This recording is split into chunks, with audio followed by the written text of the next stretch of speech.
Kingdom.com. CP24, Toronto's breaking news.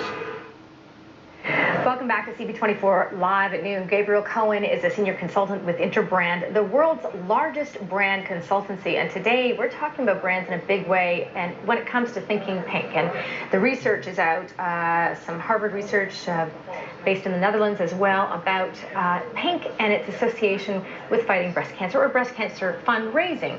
Now there's some concern that pink is not the most productive way or color to use in branding, and they might be changing that. In fact, the Canadian Breast Cancer Network on their website is starting to introduce blue. So what do you think as a branding expert about changing a brand right through, when it's been established for so long? Could this do more harm than good? Yeah, it could possibly do that, because particularly when you think about cause-related marketing, who really actually owns the brand? It's not like an organization like Starbucks who have control over their logo. The color pink is owned by a series of organizations. It's almost owned by anyone who's involved with breast cancer itself. So that means millions of people around the world have that clear association with pink. And their association with pink goes a lot deeper than the color itself, but it's everything that represents. So any event that they might have participated in where pink was involved, where they might have been representing a family member, all that's built in there. So there's a lot of equity in that. And if you suddenly change that, then you're risking alienating a lot of your supporters. Can you believe, according to the research, they're saying that women don't associate I guess the probability or the possibility of getting breast cancer with the color pink, so therefore they won't donate to the cause. It's not as easy to raise the funds with the color pink. Right, well, the research is very interesting because it's focused very much on messaging. So it's testing advertising, reactions to advertising and comparing neutral colors versus pink. But that's not the way we live in the real world, right? We don't just react to advertising, because any brand is made up of combinations, some of all your experiences with that brand. So just testing an individual message might lead us to a distorting result, and it also ignores all these other factors I mentioned, which is all the history that might be involved with the brand, all the other associations, all the other events as well. So bear in mind that we're just testing messaging here, and it's something very specific, and you lose some context there. Well, I was trying to think about how realistic this is. Could it possibly be true that, to your point about the branding versus color, I was thinking when I look at pink, and I automatically associate it with breast cancer research and funding for, I think positively, because pink thinks, okay, we can do something good by donating.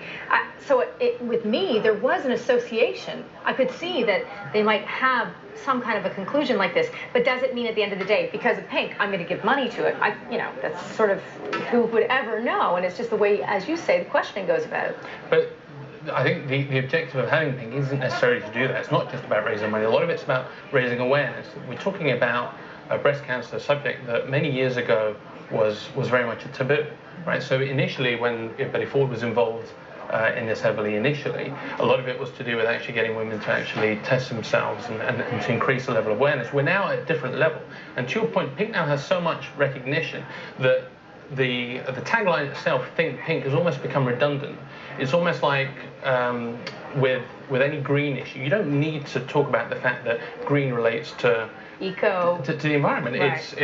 It's said and done. We all know that already. So now it's about actually taking the issue to a level deeper and getting people experiencing that. So if they do change, what do you see as an outcome, and how could you compare it to another brand in the marketplace? Right. Well, firstly, I think you're going to be alienating. You risk the potential of alienating a lot of your existing supporters, and you're also adding a lot of confusion, particularly if you think about the fact the colour they're choosing, which is blue, which is already something that's very much related to water, other campaigns as well. It's a much more conservative type brand, and doesn't really have that association. Again, going back to this notion of a brand is a lot more than just a colour. It's a lot more than just a logo. An example from the corporate world is Starbucks as well.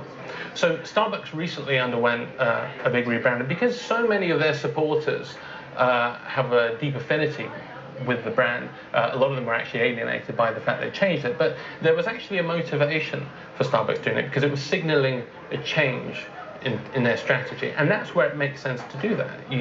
But they're not trying to signal a change with breast cancer research or funding, right? Exactly. They're just thinking that they might want to change a feeling we might get. So that is dangerous territory. It's very dangerous territory, particularly if you're going into blue and you're going to be destroying equity that you've been building over the last millions of years, but over the last decade. I hear you. That resonates with so many people. Okay, Gabriel Cohen with Interbrand. Thanks so much for your perspective. It's really interesting and confusing all at the same time. So we appreciate your thoughts today. Pleasure. Thanks for having me. Okay, this is Toronto's Breaking News, CP24. Farah, over to you. All right, thank you so much for that, Stephanie. It is